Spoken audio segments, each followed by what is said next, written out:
Welcome to Time is Not on Your Side with your host, board-certified litigation attorney Robert Eckard.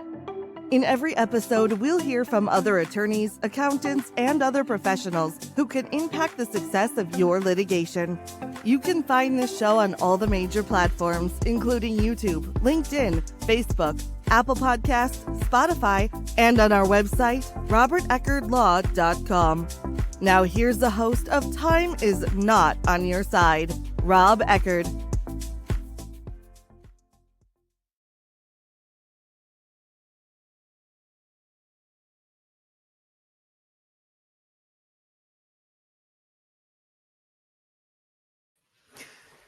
Hello and welcome to another episode of Time is Not on Your Side. It's going to be a good session today and a good podcast, I hope. I've got a great guest who's agreed to come on today out of his busy schedule. His name is Peter Tragos, who is a managing partner of a reputable firm in the Tampa Bay area of Florida called Tragos Sartes and Tragos.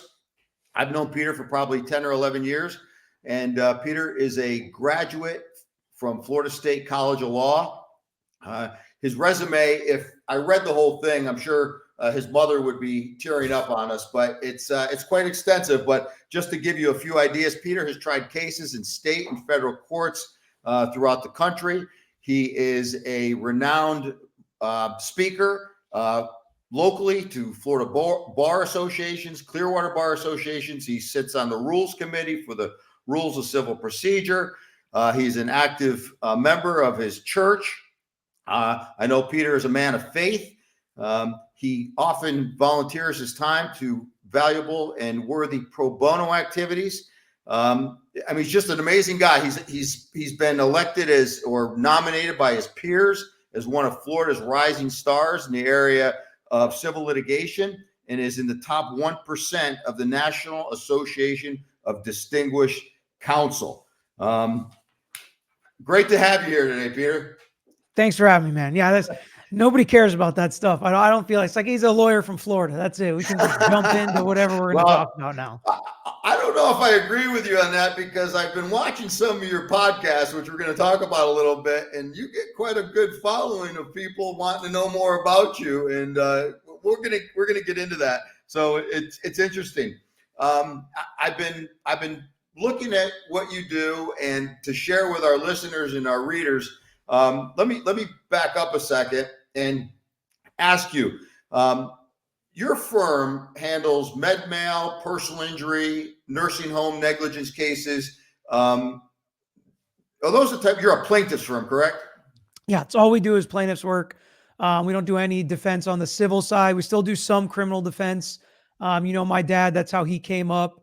That's kind of what I saw growing up as a kid. But when I went to law school, I clerked for a firm that did nursing home abuse and personal injury, medical malpractice, and I just fell in love with it and knew that's what I want to do. I thought about staying up there in Tallahassee and working at that firm.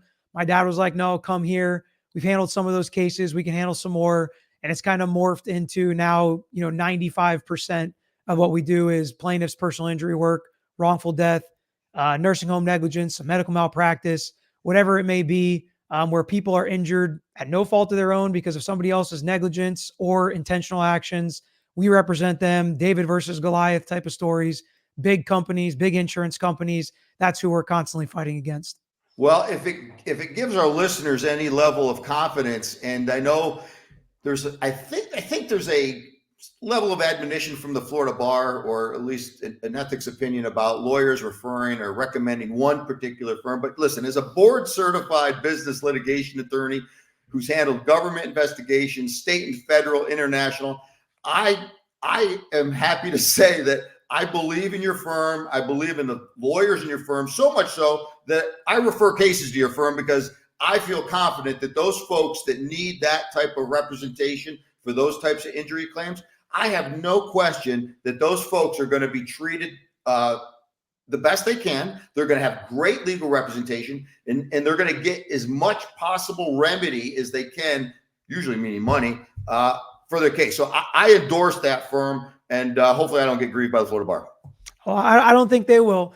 So some people on the Florida Bar, a lot of people on the Florida Bar ethics committees and that are on the grievance board send us cases. So that's a big deal to us. And we send you cases as well. I mean, you handle such an interesting area of law that's very different from what we do.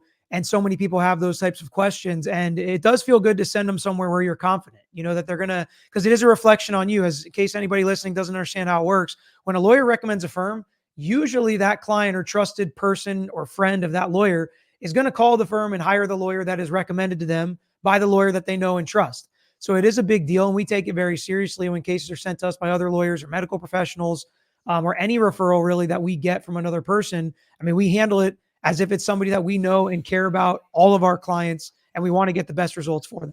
Yeah, I mean, it cuts across all disciplines. I mean, if you are looking for a good specialist in a certain type of engine, in your car mechanic says, go to this mechanic because he can diagnose it and fix it, you're going to go there because you trust him. And if you have a lawyer referring to you, or you're referring to another lawyer, I think that gives a level of confidence, it should, to the client, that, hey, this is the lawyer that my lawyer recommends, right? So exactly. I appreciate it, and I love your firm and the people in it. So let me ask you this, Peter. Let me jump right into the fun stuff. You've got this YouTube channel called The Lawyer You Know. You got like 300,000 or more subscribers. I mean, that is amazing. It's wild, man. It's weird. I mean, tell the audience how this started. Here we got this young guy, graduates law school 10 years ago, comes back to the Tampa Bay area, is a managing partner in his firm, and all of a sudden one day, pow, maybe it's not one day, it seemed to me, I look online and you're like this internet celebrity host. I don't know if I'd quite go that far, but it's, so as I said, when we came here, most of what we did was criminal defense. Now, vast majority of what we do is personal injury. We do very little criminal defense anymore. And to do that, and it's incredibly competitive, especially in Florida and especially in the location that we are. So a big part of that is meeting people, networking, talking to lawyers, doctors, whatever, getting to know the business, taking a lot of CLEs, perfecting the craft, becoming an expert in that area. And so when I started in 2013, after I graduated, a lot of it was focused on that. 2020 comes around. Obviously, we're all locked down. COVID hits, a lot less networking, a lot less getting to know people, getting your name out there, things like that. I was born and raised here, so I know a lot of people in the community, which obviously helped. But that's the first time I really started watching YouTube. I watched it for sports, some golf YouTubers. I watched some podcasts on there, things like that. Started to get to the feel and the vibes of what YouTube is like. And I was like, this seems pretty cool. I think I want to try it because I can still kind of get out there to the masses. And when I was thinking masses, I was thinking a couple hundred people potentially. And I was thinking mostly locally, but get on there, talk about legal rights, discuss, what people need to know, show them what the justice system is like, especially the civil and criminal justice system. Trial work is a lot of what we do. And I know you do a lot of that as well. And so showing the best way to kind of explain is to give examples. And there were examples of real cases starting to get streamed shortly after 2020. So we built it up, started talking about legal rights, then started using cases in the news to illustrate what we're talking about and explain to people what they need to look out for, how to pick their lawyer, what some of the dangers are and the traps they can fall into and try to avoid. That's really how it started. And then it kind of spun out of control into what it is now, where I feel like I'm talking about everything in the news if there's a legal angle. Well, I don't know, how many episodes have you produced, Now we do one a day, 5 days a week. So, I mean, it's had to be hundreds, maybe 1,000 episodes. I don't know. I mean, I went onto your site, The Lawyer You Know, and I looked, and it's like 10,000 views. I mean, it's just amazing that you are able to really educate the masses, and not just lawyers, just lay people who are, and I'm going to touch upon some of these things in a few minutes, but people that are really keenly interested in listening and hearing from you and your opinion and your perspective on these things. I mean, and you offer that unique perspective. And I'm not I don't listen to a ton of other podcasts, but, given your background, your training, your experience, your family, your roots to the community, all of that is mixed in with your ability to really do what you do. I mean, you have this gift to attract an audience and entice an audience and educate the audience. As a trial lawyer, one of the things they say is, you want to educate your jury. You want to make them part of your storytelling, and you do that. And so it started in 2020, and I mean, I can't imagine it's the same then it is now. No, it's definitely gone through. I mean, you can go back and look at some of it's really funny. The other day I was looking through my phone, and I want to say 2014, I like filmed something on my iPad in our old office. And I looked back, and it was so funny to look back. And I mean, even from 2020, when we actually started doing it, it's very different. A lot of the equipment and tech and stuff changed, but very similar topics. And you'd be shocked at what people are interested in, right? I mean, obviously the trial, when something crazy is going on, you can't handle the truth moments. People want to see that, but I get people sending me appellate briefs, motions with case law and breaking it down. And why do they argue it like this? And what does this mean? And are they going to win? What are the chances? I mean, there are people, thousands of people that sit there and watch me read a 23-page motion with research in it. I mean, it's crazy to me what people are interested in and how they like to learn from it, and that they're interested in the justice system and how it works and how it affects people differently. And the audience, I see, really cuts across all age brackets and socioeconomic brackets and professions. Mm-hmm. It's truly amazing what you've harnessed. Let me touch upon a few things that I picked up in one of your episodes. It was one of your earlier episodes. Well, let me start with, I noticed in a more recent episode, you were discussing the development or construction of your home studio. So now you have a home studio too? Yeah. Yep. And it's been frustrating. Some of it's been really cool and really fun, but the internet not being able to handle streaming live, because most of mine are live streamed videos, is so frustrating when it freezes. And I've bought everything you could possibly imagine to extend it and make the Wi-Fi better. And just the continuing build of that home studio is interesting. But yeah, it's been really fun, and it's nice to, I kind of have like a separate space I can go to, so it doesn't bother my kids or my family if they're doing something, or if they're in bed, it's not going to wake them up. So we've kind of built it and constructed it in a way where I can do it whenever I want, because a lot of times I'll do videos at night or whatever outside, work hours. So it's cool to have that space, and it's going to be awesome when it's actually done. Yeah. And so you're married, you got 2 children, right? Yep. And how old are your kids now? 10 and 7. Okay, so they're not like coming in and screaming and throwing bottles and not anymore. Yeah, throwing goldfish at you and stuff like that. The ones you eat. And so the home studio I saw, if anybody's listening hasn't listened to Peter or seen his home studio or seen his YouTube channels, you got to check him out. And I'll let him give you the YouTube information here at the end. But truly an amazing podcaster here to follow, and I'm one of the subscribers. So let me touch upon an earlier episode, and you went around with the audience to give them a little bit of a perspective of what you've got in your office, and we can see today that you've got the artifacts. I call it the artifacts bookshelf in back of you.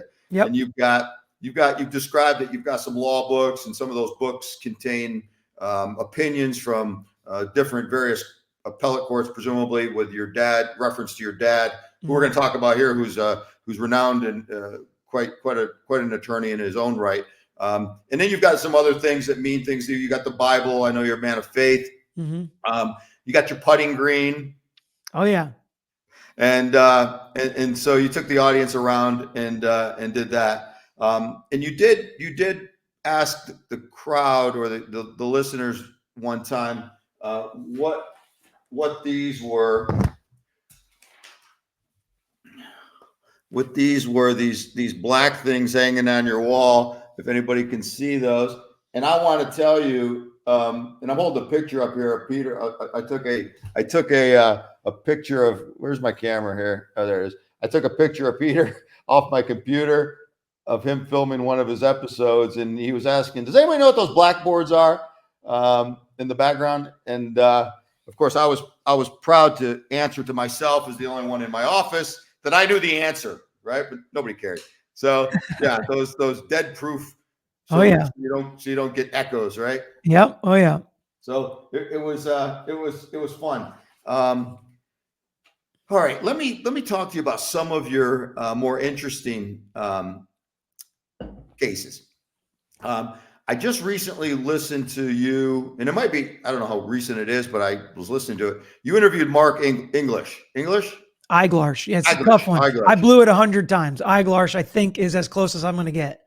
I mean, as a lawyer, I've seen Mark on TV and seen some of the cases he handled, and he was involved. I believe it was the case you were interviewing him on. He represented one of the police officers, was it? The resource officer, the school resource officer at Parkland that was on site the day of the shooting. Yeah. Yeah. And for the listeners here today, I believe eventually after that tragedy occurred, the governor appointed our local sheriff, Bob Gualtieri, to head up the investigation, the Parkland shooting investigation. But you interviewed the attorney that represented one of the SROs, or the school resource officers. Yeah. Mm-hmm. And I first of all, congratulations on getting the interview. I thought it was a really interesting interview. What'd you do? Just text him, call him? He actually texted me. I try not to get involved in the cases, honestly, because I don't know if you followed the Take Care of Maya case down in Sarasota. There was a Netflix documentary, a little girl with CRPS ends up at Johns Hopkins over here, and they basically think her mom is abusing her, separate her from her family. Her mom ends up committing suicide. Turns out she has CRPS, what they said she did. They were billing for it, and the family sued them. Huge trial.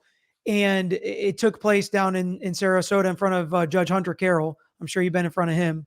And there was like all sorts of involvement with YouTubers and people going and watching the trial and then talking to YouTubers and TikTokers that were covering the case because it was live streamed and obviously had a lot of press because of the Netflix documentary. So I've tried to like stay out of stuff and I don't reach out to anybody. I've had active criminal defendants in cases I'm covering reach out to me. Witnesses reach out to me, expert witnesses, lay witnesses, sometimes the lawyers handling the case. And Mark basically just reached out with a really encouraging email and was like, hey, man, just want to let you know, watch your show. I appreciate how you're staying unbiased. And you're right. I do look forward to you seeing the evidence that we present for our part of the case. And that was kind of it. And I was like, thanks, man. And then after the trial, we kind of exchanged some emails and texts. And I was like, you want to come on and talk about it? And he's like, absolutely. So he came on and we talked about it, and I thought it was really cool. I mean, he did a great job. He did it, and I thought the interview went well. I thought there was some interesting points, and I do remember him saying, my ego is not my amigo. Yep. And he was on a limited budget, I guess, to a certain extent, so that he could effectively represent the defendant in that case, his client, and it certainly would have been entitled to much more compensation.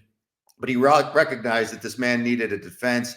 And it sounded to me, again, as a layperson and some of the questioning and answers, that he was a little bit hamstrung or as defense lawyers like to say, that there were some rulings, although he praised the circuit judge in the case, there were some rulings that made it difficult for him at times. But he dealt with it, and ultimately, you can't complain about the process, I guess, if you achieve the outcome you want, right? Yeah, no, absolutely, and I think that's just part of being a trial lawyer.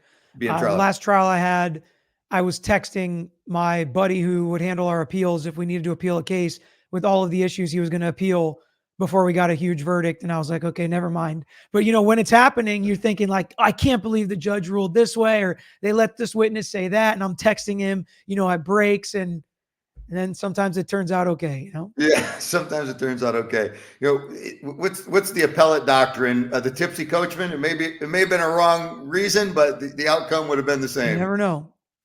Some of the other cases you've covered, you've just recently covered the Gabby Patito case. Yep. That was settled. That was kind of a surprise, right? Yeah, I mean, yes and no. So it's a surprise that it settled because, her family really seemed to want answers, not necessarily money. And as we know, as people in the legal profession, and it's difficult sometimes, a topic to talk about, but suing somebody personally is pretty difficult because there's not a lot of people that can stroke a big enough check to make a multi-year civil litigation worth it. which I think is probably the scenario we had here. So when they said they didn't want to settle, everybody thinks, oh, that just means they want more money. That's fine if they want more money. Everybody wants more money. But if you're not dealing with deep pockets, you're probably not going to get more money. And the reason that the father of Gabby Patito said he didn't want to settle is he wanted to make life as difficult as possible on the Laundrie parents. And then they settled, So I hope Gabby Patito's parents feel like they got some answers, they got some justice, and they felt like it wasn't worth it to continue on the heartache of reliving it. We know how stressful civil litigation can be. So I hope they found some kind of peace. He also said he never felt like there was actually going to be justice for Gabby Patito, which I understand because, Brian Laundrie obviously took the coward's way out. But yeah, I was a little surprised to see it settled, but I think I was happy it was settled because it's kind of a dangerous precedent, in my opinion. I mean, what did you think about the fact that a seemingly innocuous statement of the whole case was based around the lawyer saying both families are going through a difficult time. We hope they're reunited with Gabby Patito. And that's the statement of intentional infliction of emotional distress because they say they knew that she was, quote unquote, gone when they made that statement through their lawyer. And it just wasn't the parents that were sued, but also the lawyer for making that statement to the media when they were begging for a statement from the parents. What do you think about that generally? Well, I think that's a slippery slope Right. for an attorney. And certainly I get listen, we are as lawyers advocates for our clients, and we are the mouthpiece of our clients in that courtroom. And hence the reason why when people hire a lawyer, especially for something that involves litigation, you want to make sure that your lawyer is going to effectively, zealously, and accurately communicate your message. But, you and I both know that a lawyer's duty goes above and beyond that to the client. It goes to the court and the bar for honesty, integrity, trustworthiness. And, so if the lawyer knew something different than what that statement reflected, I think that the statement is not only reckless, but I think in agreement that the inference of malice and the inference, the actual infliction upon the parents for that intentional infliction of mental distress, I think is appropriate.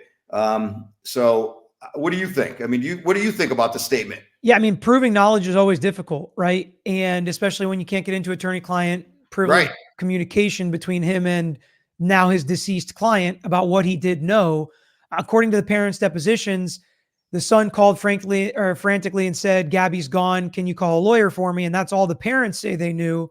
So you would have to connect some dots, obviously. And when he returns home without her, it seems pretty obvious they knew what happened. So why they would say they hope they would be reunited does seem very callous and wrong of them to do. So I do think that what was said could potentially or should potentially have been different. I do think, though, anybody that knows about this case, any lawyer that knows about this case, and this is something that's cool about following so many cases and seeing so many lawyers work and seeing how it all turns out, my advice to most people would be just don't say anything. And at the beginning of the lawsuit, their remaining silent was something that the Patito parents were trying to sue them over. That ended up getting thrown out because obviously if they have potentially incriminating statements to make, or that's why they remain silent, that's a no-go. Like, you can't sue people for remaining silent. And so, I mean, there was a combination and it ended up with just that one statement, which I think was the most plausible way to continue on an intentional infliction of emotional distress claim. Well, I'm for the family's sake, I'm glad there's closure, at least Absolutely. at this point. So I know we don't have a ton of time, but you also did a good analysis, or you went into the Alec Baldwin Rust shooting case, who I know the prosecutors, I think, jumped the gun initially with the charges that were filed. And apparently the case fell apart and everything, that the case got dismissed without prejudice. And just, recently, if you will, the government, the state filed, was it manslaughter charges against? Involuntary manslaughter. Yep. Yeah. Because he was the director, the producer.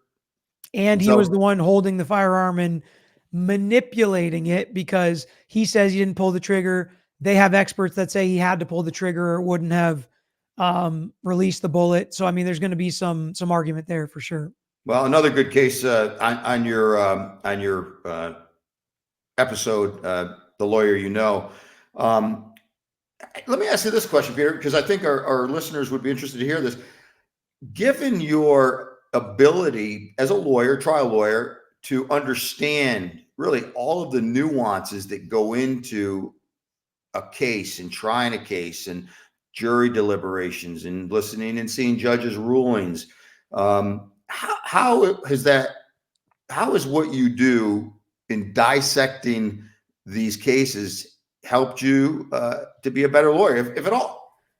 Absolutely. I mean, it's been the best continuing education, frankly, I think I've ever had, because we've all been at bar events and conferences where people tell war stories, or they talk about their $100 million verdict because a trucking company ran over a child. And it's like anybody could get a big verdict there. But you start to learn more about because, the thousands of people commenting and talking and coming into these videos telling me, oh, I don't care that expert witnesses get paid. That's good. That's a little focus group. We take votes on when the jury's deliberating. What do you think it's going to come out? And so far, the majority vote on every single trial we've watched has been what the verdict has ended up being. And usually it's not very close. So they have their finger on the pulse. We've also gotten to listen to juror interviews post-trial for the jurors actually deliberating and breaking that down. And what did they see differently than what we saw? I would say it has helped me a ton in picking a jury and understanding what people care about and understanding how they see it. It's helped me in understanding how sometimes lawyers use too big of words or too many legalese in trials. And I'm hearing the question that lay people are asking, what does this mean? Why do they keep doing it like this? And sometimes being able to use different verbiage when I'm trying cases, or, dumbing it down is disrespectful, I think, potentially. It's just using words that everyday people understand versus the words we had to learn in law school, or that maybe we have to use sometimes, or why we can't use certain evidence is not because we're hiding something, but because it's unreliable or inadmissible for different reasons. So I've learned a ton about how jurors see the process. And I think that's the most important part, because we all have an understanding, I think, about what the other side's doing and thinking as far as a lawyer goes, what the judge is doing, what everybody in the courtroom is doing. But the most important people, we don't really care. We always want to be respectful. But if we had to pick one group of people that trust us, believe us, and like us in the courtroom, it's not the judge, it's not the other side, it's the jury. And that's where I feel like I've learned the most, handling this, YouTube channel, watching cases together, asking questions, answering questions, is really, what do potential jurors think about this whole process? Well, it struck me as something that what you just said is such a learning experience for you to go through this process and understand what jurors are thinking. And that's, you're right. As trial lawyers, that's what we care about. And again, no one's here to disrespect the judge, but when I pick in a jury, I tell the jurors that you are going to be the judge of the facts. Mm-hmm. It is you who will decide the facts and weigh the evidence. So you're right about that. Let me ask you this, Peter. It might be a touchy subject, and I don't want to get into anything difficult, but I see some of the posts sometimes where, one in particular, and I'm sure there's many more, where a woman, the wife of a husband, and I'm going to quote, "While debating my husband, he said I was worse than a Philadelphia lawyer, LOL. I said, objection, speculation, but feel free to compare me to Tragos Law because that's where I went to law school." It's like when I tell my wife she needs to stay off WebMD, because every time she types something in, it's like, oh no, the worst is going to come from Google. I tell her she got her medical degree from Google University, so it's probably you are being cited now in family arguments around the country by people, including this woman. The husband may actually be a lawyer, and she says it doesn't matter. I went to Tragos Law. It is funny, man. It is funny how stuff comes together like that. I see people instant message you, and you have a live broadcast, right? Mm-hmm. Yeah, most of them are live. We do some recording ones, but most of them are live. All right. So in the few minutes we have remaining, there's so much I could cover with you, but I want to ask you, what was it like growing up as a kid? And I'm going to have to say this because it's kind of a stupid question. A Greek kid, because anybody that is listening or anybody that knows the area we're in, we live in an area that's very heavily influenced by the Greek culture. Tarpon Springs is well known for its Greek culture. the food. I mean, everything about this area is heavily Greek. We have a very big Greek population. Mm-hmm.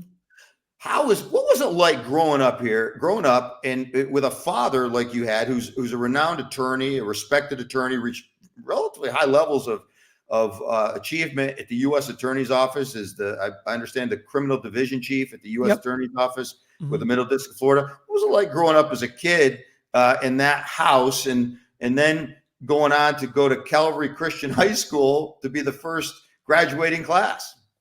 Yeah, I mean, it's awesome to be back here working and being invested in the community and giving back to the community that I was able to grow up in as well. So there are a lot of factors there in that question. Growing up with my dad as a lawyer, I didn't necessarily know what a big shot he was when I was a kid, like I do now being a lawyer. And I always say, like, I'll never be the lawyer that he is. But it was cool, and I learned a lot. And I also think it's cool when your kids grow up. And I didn't think about this as I was going to law school, and it wasn't always the plan that I was going to go to law school, but what respect and admiration it must show when your kid ends up picking the same field that you're in.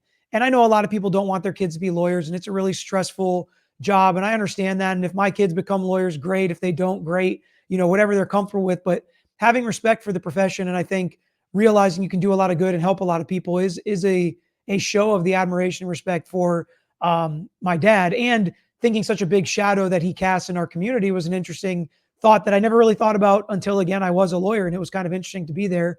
But growing up in the Greek community here was always cool because there's like a unspoken bond between Greek people. Greek people just like Greek people better than other people, apparently. And I'm a major disappointment in the Greek community. I didn't marry a Greek woman. My wife is white as can be, and I don't speak Greek, and I didn't go to the Greek church. So I have like all three strikes against me, but the Greek blood is basically all that matters. Our partner, Pete Sartes, my dad's partner for a long time before I got here as well, is like the best Greek. So everybody loves him. He speaks Greek. His parents came from Greece. So, we have the Greek community in name and in the guy they all trust too, in Pete Sartes and my dad. So it's been cool. We've gotten to work with a lot of Greek people, and being in the Greek community is a really interesting, and like you said, very specific to this area. Other people may have other groups in their areas that they understand it as well. But that is the area here, is just all consumed with Greeks at some points, it feels like. But growing up here, it's been cool. Calvary, when I started, we were working out in abandoned houses that had no walls, and now they have state-of-the-art facilities. I know your son played football there. When I played football there, it was very different. We were practicing at the fields in Greenwood. We didn't have a nice plush turf field to practice on and things like that. So it's a pretty cool thing to see how it's grown and still be a part of it, and still go back there and speak sometimes and hang out with the kids and watch them play football and go to the homecoming events. It's cool to still be a part of in the community. That's fantastic. I went to Greece for the first time this summer. I've been to 15 countries, but I had the opportunity to go to Greece this summer. Went with a good friend of mine. You may know Joe Samanidis and some other folks. And just an amazing country. I always thought to myself, what? And I've been to Rio. I've been to Russia. I mean, I've been to a lot of beautiful places, nice places, different places. But and I thought Hawaii was one of the most beautiful places I've ever been. And I went to Greece, and I'm not taking anything away from Hawaii. And I've been to all the islands in Hawaii. But I went to Greece, and, of course, flew into Athens, was there a couple of days, and went to Santorini, and then Mykonos, and then Milos. But just an amazing, beautiful country, culture, food. And so when I came back, and of course, my office is not that far from Tarpon Springs. I think if I throw a rock, I probably hit the city border. So I've self-ordained myself Robert Eckardopoulos. So I'm going to be part Greek now. Good. Welcome. Hey, Pete, what's your wife and kids? What do they think about this podcast thing that you've embarked upon? So it's funny. My kids just think it's like totally normal. So it's funny to think, and they're like, yeah, I'll probably have a YouTube channel too. And I grow up, and I'm like, all right, cool, whatever. My wife likes to screenshot comments and make fun of me when people make jokes or make fun of me, or, somebody makes fun of my mustache. Cause I, usually I have a beard and the mustache. So when it changes, everybody's got an opinion on it, which is funny, or say something about my hair, or people swear you can't be a lawyer. There's no way you're a lawyer. You don't look like a lawyer. So she'll screenshot a lot of those and send them to me. It's just kind of been fun and a funny thing that's going on, but nothing any of us take too seriously. I always like that. You don't look like a lawyer. It's like on the weekends, when I have a sleeveless shirt on and my arms are covered in ink, or somebody probably runs into Jerry Theopolis and he's got the beard, this long beard. You don't look like a lawyer. Yeah, right. I don't even know what that means anymore. I mean, lawyers you look all like kinds Antonio, of ways. The Antonio Banderas underwear ad. You should be up on Times Square in a big billboard. That's you. Hey, let me in kind of winding this down. Mm-hmm.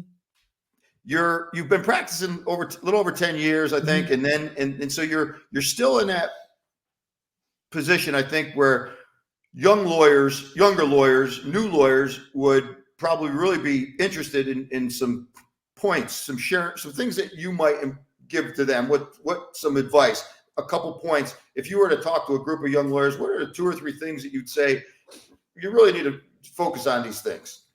So you really can't skip steps, right? It's easy to see people that are, higher up than you or been practicing longer than you or better than you. And all that's okay. And that's going to happen. It's going to happen throughout your whole career, especially in the legal field. Like, people never stop practicing.